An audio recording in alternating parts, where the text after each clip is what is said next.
تخيل ان في دواء مبيعاته في السنة 5 مليون جنيه، وفجأة السنة اللي بعدها مبيعاته تتخطى ال 500 مليون جنيه. يا ترى ايه هو الدواء ده وليه هو خطر على صحتنا؟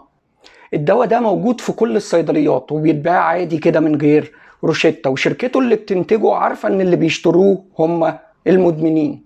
مبيعات الشركة ديت نطت من 2 مليار و800 مليون في السنة ل 3 مليار ونص في السنة اللي بعدها. الدواء ده هو مستحضر كونفانتين اللي بتنتجه شركة إيفا للأدوية. لكن تعالوا نشوف الحكاية من الأول. أواخر سنة 2018 كان كتير من المصريين مدمنين على دواء الترامادول، وكان بيتباع سوق سودا والسعر كان بيوصل حوالي 50 جنيه. فجأة ابتدى السعر يزيد لغاية ما سعر شريط الترامادول تخطى ال 600 وال 700 جنيه.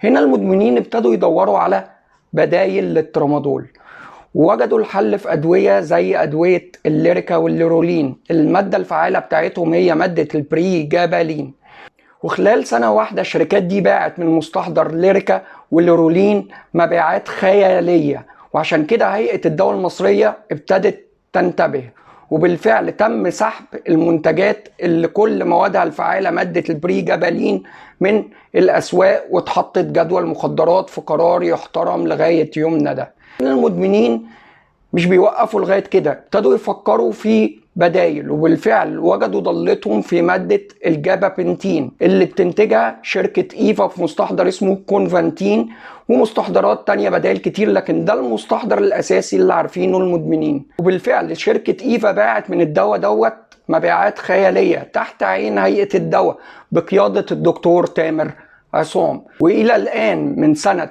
2020 لغاية سنة 2023 لم يتم سحب مستحضر كونفانتين من الأسواق. طب يا ترى مستحضر كونفانتين دوت ضر زي البري جابالين؟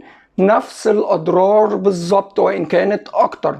المستحضر دوت بيعمل مشاكل كتير، مشاكل خاصة مشاكل نفسية، يزود الحالة العصبية للمدمنين، يخلي كتير منهم خارج الوعي بتاعهم، وكتير منهم بيكونوا سواقين على عربيات نقل وعربيات خاصة وتاكسي، وده بيؤدي لعدد كبير من الحوادث، خليهم في حالة شك دائم. يفسر حالات كتير من حالات القتل والاغتصاب والضرب اللي زادت في الآونة الأخيرة بدرجة غير مسبوقة. أنا مش عارف إيه السبب الرئيسي للصمت الرهيب من هيئة الدواء المصرية على المستحضر دوت، اللي باين للكل سواء من صيادلة، سواء من هيئة الدواء المصرية، سواء من الشركة المصنعة نفسها. هو ده 99.9% من اللي بيستعملوه هم مدمنين. اتمنى الفيديو ده يتشير على نطاق واسع عشان الرسالة توصل للمسؤولين، لان بجد الدواء ده خطر اكتر كمان من الترامادول. وشكرا.